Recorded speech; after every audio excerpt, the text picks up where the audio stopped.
Hello, this is your host, Todd Lewis, of the Falsifying podcast. I want you to like, share, and subscribe, hit the notification bell.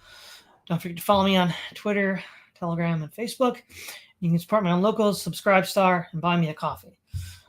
So, today's episode, History as a Simulation. So, if you've been following me for the last year and a half, you know I've done a lot of videos on the simulation and even how the simulation creates a version of history. This is going to be a little different. This is where I'm going to argue that much of history since at least 1900 has itself been a simulation. And it's real in the sense that, things are happening in physical space and people are dying and things are being built and fortunes are being made, but it's not history in any sort of normal sense. And many people will often feel that the game, in this case, say the political game, is rigged. And even international conflict, like for example during the Cold War, was rigged. And I'll get into that in a little bit later in more detail. But basically what I'm going to argue is that through a series of unique events and conditions, what we're living through now is in fact a sort of simulated history, which, if I'm right about collapse, we're sort of ending. So the idea of the end of history with like Francis Fukuyama can be sort of seen as this perpetual state of simulated history. But of course, that didn't happen the way they predicted, and arguably it won't happen. In the chat, we have Cyber Ninja Zero, Chiron God Emperor of, and then Obadiah Vandal. Hello. All right, so let's get started. Growing up, when I laid the foundation for history that I have now, and I read, starting from the beginning, ancient Egypt, all the way up into the then present, which is the early stages of the War on Terror, I noticed something in the 20th century. It just wildly diverges from every known trend of past history. It's very strange. And I don't just mean in the sense of technological innovation and the social changes that went along with it. Yes, that's true. But what we have now, and we can euphemistically call this the narrative, is a generation upon generation mutually agreed upon conspiracy to deliberately lie and falsify the historical record. Now, we've seen this. I've gone into detail with the works of Anthony Sutton, with the works of Harry Elmer Barnes, and there are many others you can go to, where there are people that are given access to government archives, and they know full well what the official government motives were, but they never talk about it in public. So when I first started seeing these irregularities beginning around World War I and World War II, at first you might think, okay, any historian who's going to do his work is going to have to exclude certain things. We're human. We can't cover everything. And, you might want to chalk that up to the fact that, they're just human. But when the same thing gets left out again and again and again and again, it's a pattern. It's not an accident. Again, I would say probably exhibit A for this fact that keeps on getting left out again and again and again and again is the actual motives for the assassination of Archduke Franz Ferdinand by Gavrilo Princip with a Black Hand. I remember around, 8 years ago, I'm like, I don't know what his motivations were. Why did he shoot the Archduke? And he was interviewed after the war. We know what the reasons were. And yet we're never told. And we're never told because it completely destroys the underlying foundation for the narrative of World War I. And the reason was Archduke Franz Ferdinand was a reformer. And he believed that the Slavic question, both the South Slavs, so the Balkans, and then the Central European Slavs, the Czechs and those groups, needed to be incorporated into the Austro-Hungarian system of government. In 1867, there was a formation of the dual monarchy, where you had, at least on internal policies, Hungary and Austria were self-governing. On international levels, they were all under the Austrian government. He was proposing to expand this to a third group, the Slavs, which, if that had been done, would have destroyed any hope of Serbia forming Greater Serbia or Yugoslavia. So he had to be killed. And the model for this Federation of the Danube, or whatever you want to call it, which at the time was called the United States of Greater Austria, was itself inspired by the United States itself, as well as Switzerland, making it oddly enough, one of the most progressive countries in Europe. Because if he had ascended the throne, all adult men within the empire would have had the right to vote, which wasn't even the case in England, where the Irish couldn't vote, or in the United States, where blacks had limits to their rights to vote. So Austria-Hungary, oddly enough, was going to be one of the most quote-unquote progressive countries in the world, and that's why their heir was killed. Okay, that's just one example. But moving on, this is not to say that we don't have, in the past, we've had panegyrics, which are basically court historians who write narratives that praise the virtues of tyrants. We've always had them. We know who they are, and we know how to identify them. And then when the tyrant dies, somebody rectifies that. This is not to say that this is a lie that was to get us into a war, which, that's happened before as well. But then usually throughout the past, subsequent historians will go back and reevaluate that and find out, hey, you know what? This is not the way we thought it was. Okay. And this is not just mere historical negligence or mere historical exclusion of facts, because you can't cover everything. This is a sustained narrative that is completely at odds with all of the historical record as we have it with regards to actual documentation. And it's become hyper-real. It's more real than the documents themselves. And that's what quote, the normies believe about history. And this is what I call history as a simulation. This understanding that we have of the last 150 years, or let's say 120 years, is literally 180 degrees opposed to what the real history is. And anybody who's watched my channel knows this. I've covered Sutton. I've covered Elmer Barnes and many others who show us what the actual events were and how they were completely contrary to what's being sold. And this is not just a single tyrant, doing it while he's alive. It's generation after generation after generation. And it actually has a life of its own now. That's what I call history as simulation. And what's interesting about this is it works in very interesting ways, right? So before this, there were patterns of history, right?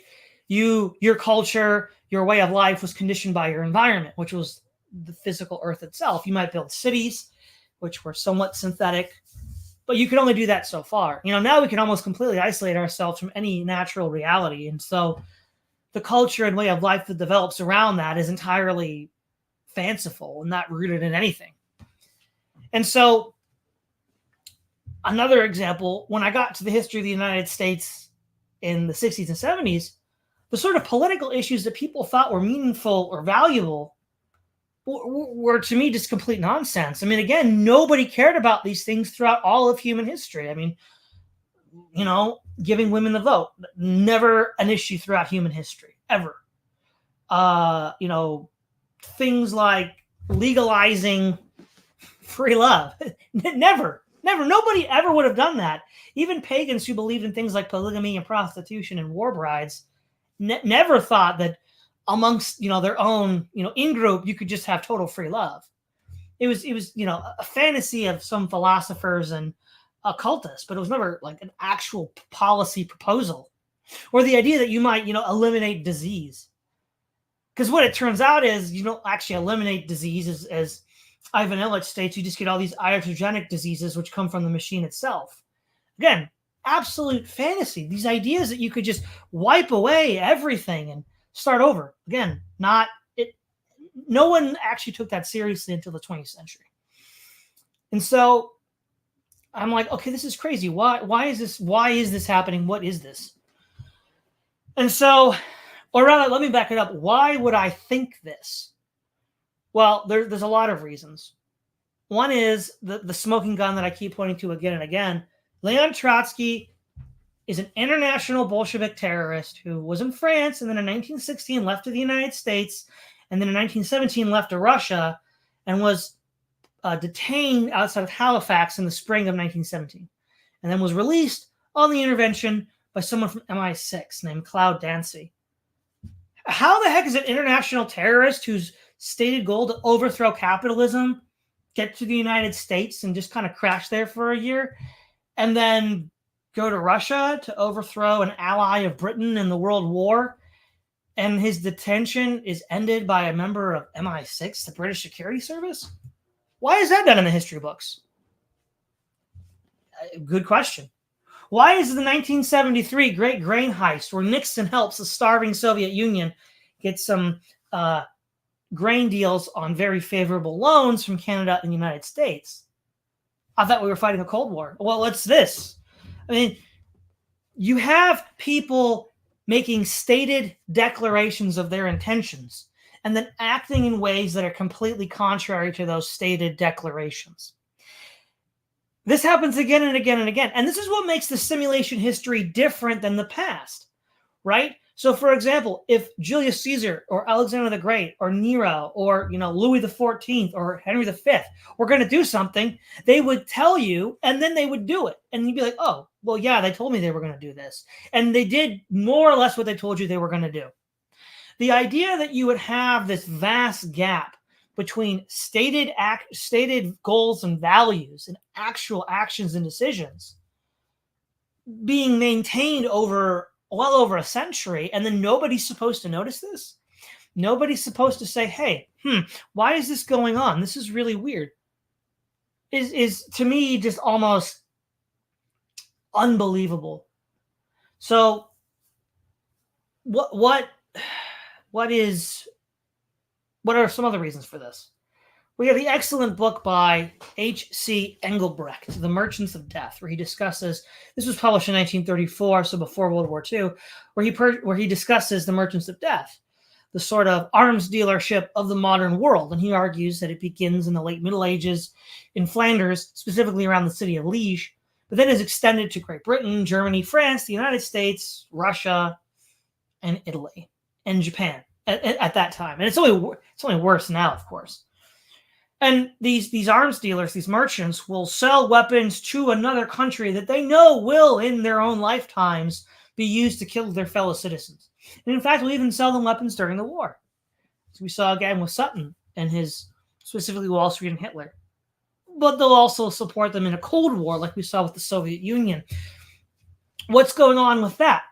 So what I've established with references to Sutton, Kerry Bolton, and others is that for various reasons, industrialists and financiers on Wall Street, and also in Great Britain, and then also members of the intelligence agencies, seek to create external threats synthetically by, think of them as a bubble. It's like an economic bubble. You pump them up with all the money, with all of this armaments, and then you fight them. And then, of course, you win by them popping the bubble because they were dependent on your support, not the other way around. But it gives you certain things that you want. It gives you certain political things. Oh, well, there's the dreadnought scare. Germany's building up the big scary navy. We need to have one too. And frankly, they're not really building one up. We have to lie about it, but we'll still help them build it. For example, Basil Zahara, one of the great arms dealers of the early 20th century, was a Greek, but would sell weapons to Turkey, the arch nemesis of the Greeks, because, hey, it's gains on the table, man. If I don't sell it to the Turks, somebody else will, which means I won't be making money. This kind of thinking is crazy. Like, you don't have Roman emperors, discreetly giving money to Attila the Hun to then attack other Romans. Like, oh, no, it's not even to do that, right? You might bribe somebody to attack somebody else, but it would be like if the Romans wanted to consolidate power and didn't have an active threat, so they created Attila the Hun by sending agents out to the Huns to groom him and then lead him to control and then take over. It's laughable. It didn't happen. But it happens all the time now, where the United States, or before then the British Empire, would use their intelligence agencies or corporate interests to create threats that did not previously exist to then fight them. That's not how history worked in the past, but it's how it works now, and it keeps going. Now, you could argue, well, it's a part of the business of arms dealing. If you don't have somebody to fight, who's going to buy your arms? That's true. You could also argue it's politically necessary for some people because they tend to be political hawks, and if you have somebody to say as a threat that can solidify your power, that's true too. But I think there's more than just a mundane explanation to this. One of the things that we see with some, not all, some spy novels, John Buchan's The 39 Steps, I think that was 1914, Now, he's important because he was a part of the roundtables, which was founded by Cecil Rhodes and John Milner, and then the Magus by John Fowles, where there's like the exoteric reality, Britain versus Germany, or in the case of the 39 Steps. And in the case of the Magus, that's set in the Cold War, the 60s. That's only an exoteric reality, because then you look behind it and there's an esoteric reality where things aren't as they seem.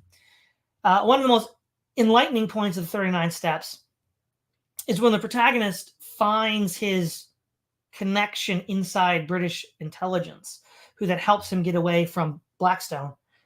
He is told that the German agents have financial supporters from the parliament. I'm like, that's a strange thing to say. Why would he say that? Well, because they're probably doing it. And we have other tangible evidence that, for example, the Soviet Union was getting payments from the United States, or elements within the United States. So this is not just some sort of like spy novel thing. It's we have tangible evidence of this.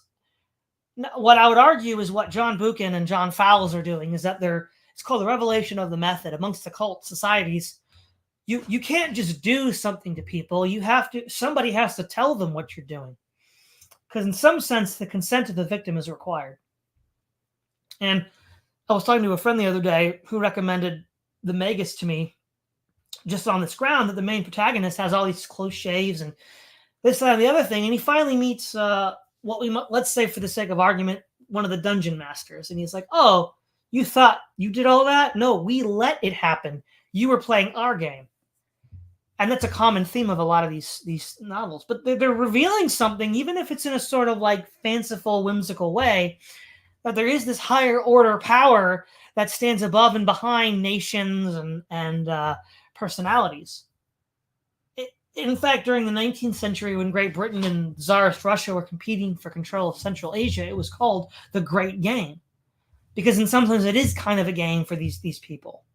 Now, this is, I think, also more than just the usual competition between rich and powerful people, which goes back to the Bronze Age. That's always been the case. But what's different is that everybody's playing the same game. Let me explain this. No matter how powerful the Emperor of China or the Emperor of Rome was, you couldn't force the Huns to play the same game you were. You couldn't force the Huns to play the game you wanted to. In fact, the Huns could just tip the table over, as they did numerous times, and ruin your day. Now, let's go to the Cold War, right? Alleged enemies, bitter rivals, capitalism versus communism. The United States is playing with kid gloves. There was an article by Francis Parker Yockey in the 50s highlighting this. Against the Axis powers, the United States used every tool in its disposal to defeat them, but it won't use even the minimum of force to defeat communism. MacArthur complains about limitations on his military executive authority in Korea in his memoirs. And then Vietnam, one of the classic complaints is that the United States fought with one hand tied behind its back. Okay, why is that? Well, in part because and why does the U.S.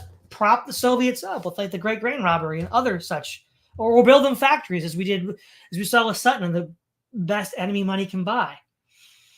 Well, because we're playing a game. Now, this game, I argue, goes back at least to World War I, because John Buchan's talking about it. But the problem is I don't think the game is fully set up, right? From like 1909, well, I would argue this game starts in 1909 and 1913. 1909 is when the roundtables are founded by Cecil Rhodes and Lord Milner. Also, there's the Milner Group, which is associated with that.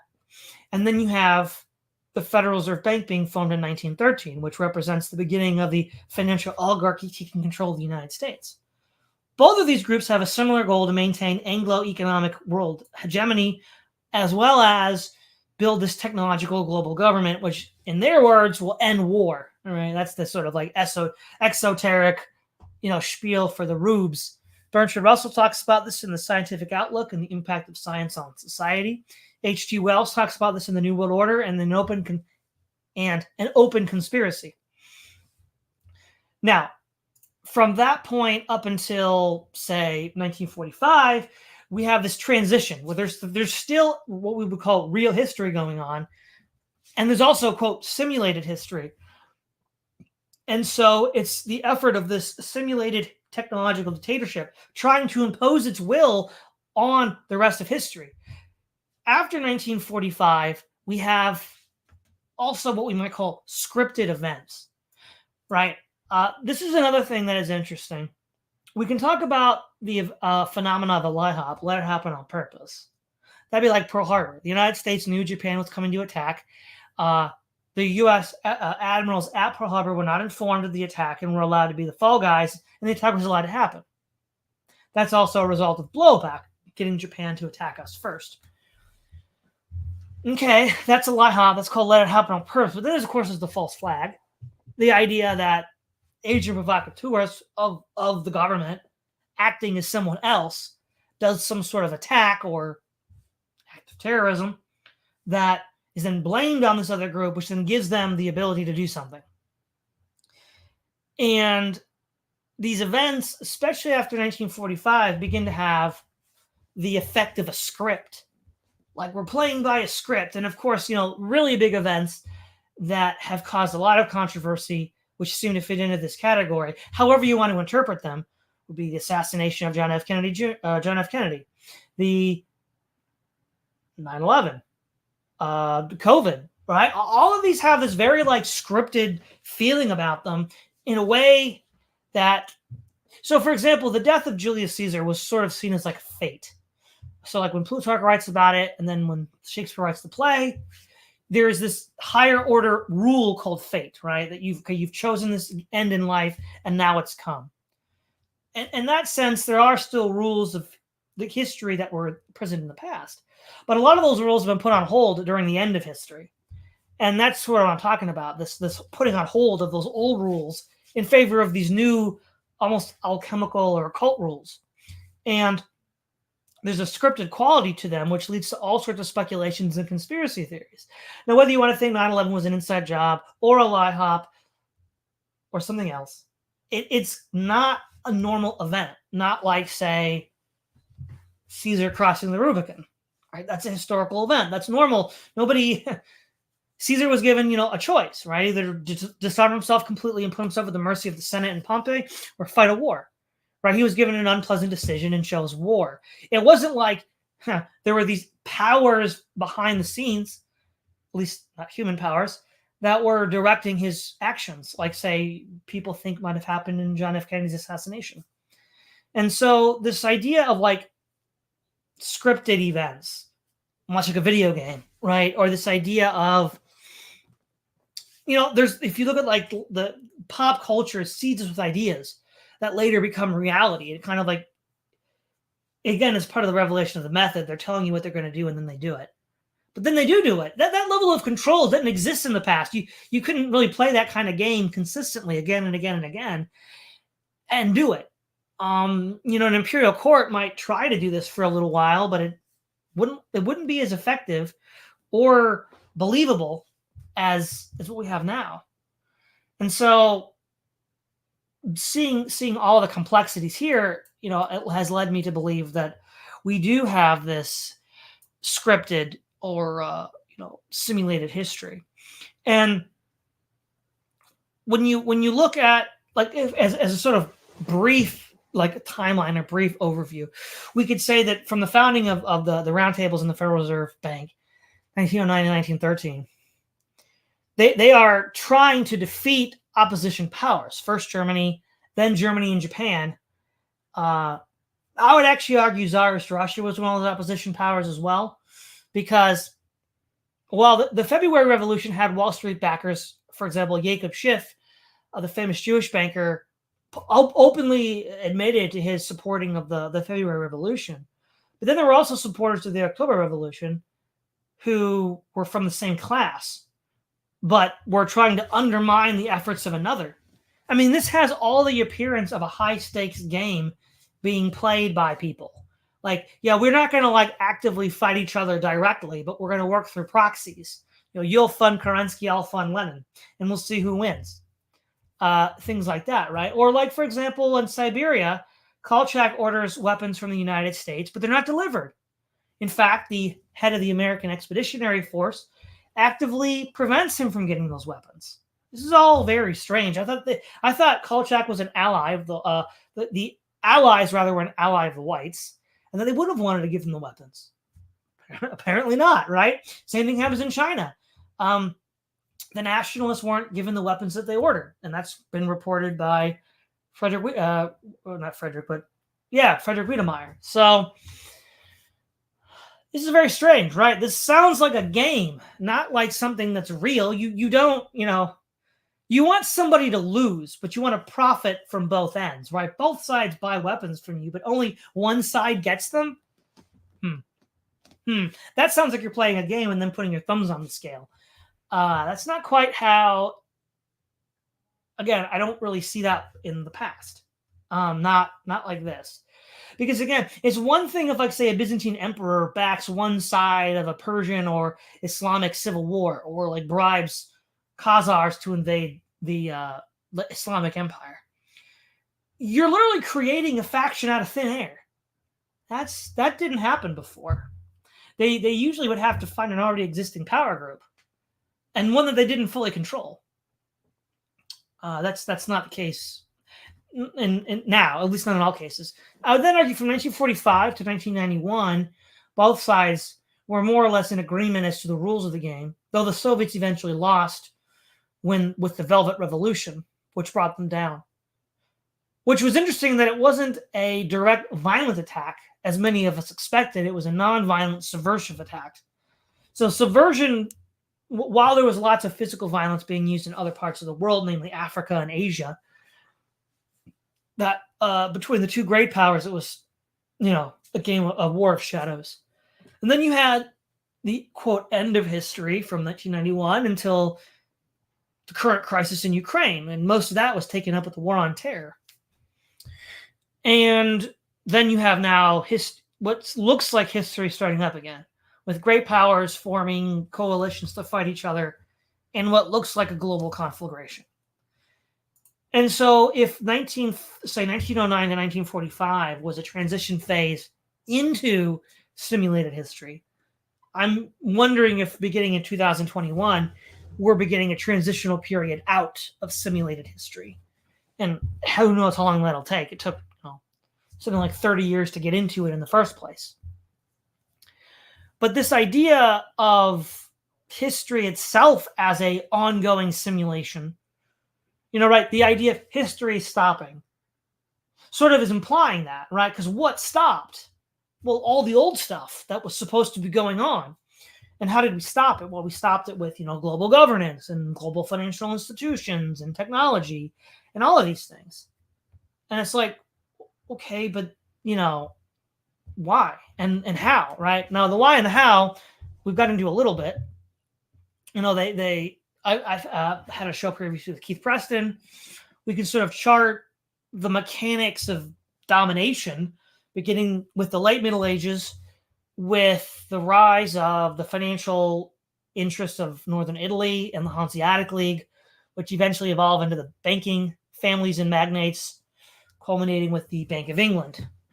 And then we have the rise of the state with the unification of France at the end of the 100 Years' War, which leads to the state, which historically had regulated and curtailed the actions of merchants, because throughout history, merchants were seen as little better than prostitutes, to protecting them.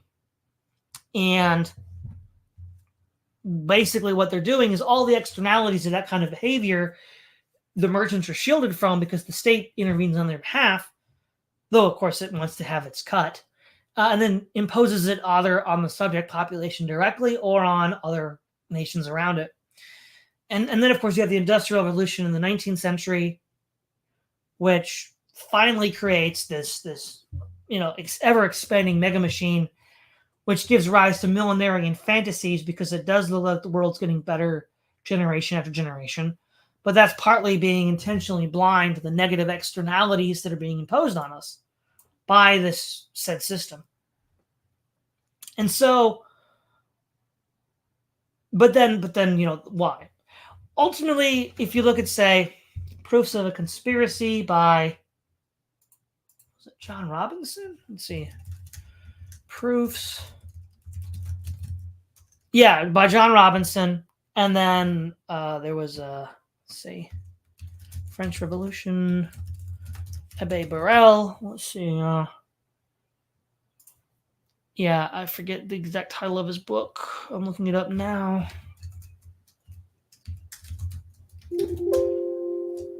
Yeah, the history. No, it was his. Yeah, memoirs illustrating the history of Jacobinism. He talks about the French Revolution and its occult origins, and so does Robinson. There's this kind of like occult, esoteric, secret society that goes back to like ancient Greek mysteries, and then even earlier before that, where they have this sort of like upside down Luciferian goal for society. I think we can see elements of this in Plato's Republic, where there's many strange inversions that take place in the Callipolis. But none of this was ever seriously entertained by anybody because it was obviously impossible until the rise of technological society. But that itself had to be birthed over a long time, and only after the formation of the state, and only after the bourgeois revolution of the 18th century. So I think that's partly what is motivating this. So it is for control, but control to what end? To sort of create this weird upside down system that wants to kick the can down the road forever. The problem is you can't, and that will eventually be the downfall of this system. And so what happens after, it's a lot more complicated. It's hard to envision, but something more like history will be coming back into play. And sort of things that we take for granted now that we do routinely will no longer work.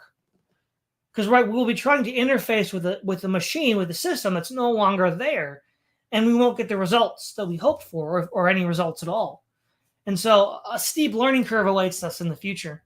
One point that I forgot to mention earlier was a good example of an author taking a deep dive into the roundtables and the Milner Group is Carroll Quigley, who wrote Tragedy and Hope in the Anglo-American Establishment. He initially, at least in Tragedy and Hope, thought this was a noble vision, much like H.G. Wells and his Open Conspiracy, but later became a little bit more suspect of it with the Anglo-American Establishment. And so with all that, what makes modern history, in my estimation, a simulation is that there are people that have an overarching plan that they are actively imposing on the rest of us, on the whole world, and forcing everybody else to play by it.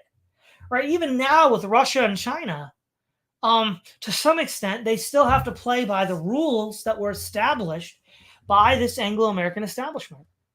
And that's just, again, unprecedented, right? The Huns didn't play by Rome's rules because the Romans didn't exert that kind of influence over the Huns, right? Or the Chinese over the Mongols. They didn't exert that kind of influence. So to sort of wrap up the concepts here in this narrative is, one, this persistent lying about historical events as they've unfolded since 1909 at least is without precedent in history. We just do not have such a vast divergence. Even the most, paranoid, delusional emperor and his court could make up some sort of a story. But then, the guy afterwards would redact it and change it. Or, reality would come crashing in and the fool's paradise is over. If one pharaoh chisels off the face of another pharaoh's statue, we kind of know what's going on, right? Also, why is it that the same facts are left out over and over and over and over again to support a certain narrative? Well, there are reasons for that. In order to keep that narrative running at the expense of anything else. Why is truth itself just not a goal anymore? Polybius, the author, the great Greek historian during the Roman era, said in the beginning of his history that a historian, while it might be acceptable for an individual to be hostile to his enemies and friendly to his friends, he ought not to be such as a historian. He ought to speak ill of his friends if they've done some ill deeds, and speak well of his enemies if they've done something well. He can't play favorites because his goal is the truth. Whereas we have legions of just again, let's go back to the material I did with the historical blackout by Harold Barnes. Legions of paid liars, and they just keep doing it without any stint or limit, and they never stop. This is just not, And then you have multiple factions playing by the same set of rules, being influenced by shadowy organizations, where a lot of these quote glitches that you shouldn't be noticing get suppressed, and if you do notice them, you just get fired. Well, that's weird, right? This whole weird, Kafkaesque maze, which just didn't exist in the past. Maybe to a limited extent in imperial courts, but even then, there were limits to what that would be like. The fact that you have corporations funding both the Axis and the Allies in World War II, more specifically the communist forces, which, their stated goal was their destruction. How does that work out? There's some higher logic that we're not really attuned to. And the fact that leadership says one thing and does the exact opposite in a way that's unprecedented. Napoleon did what he said. He didn't go through all these, loops and circular arguments to do that. He just did it. And we have, the idea of the false flag, which is a relatively new idea. We don't have a lot of false flags in history because you can't necessarily just fabricate an enemy out of thin air in the past. You don't have enough money for that. And you have arms dealers that sell to both sides, knowing that their own so-called citizens are going to get killed. But they're not going to get killed, which probably means they don't view their countrymen as fellow countrymen. And then, if you look at my backlog of information, all of these historical glitches, that if you add them all up, point to what I believe is a higher reality in which there is some force, in this case, let's call them technocrats and bankers, over and above the nations of the world that are really making the decisions. And they're sort of like magicians. The nations are the hand that is being waved around as the magic trick, whereas the real stuff is happening behind closed doors and sometimes leaks out.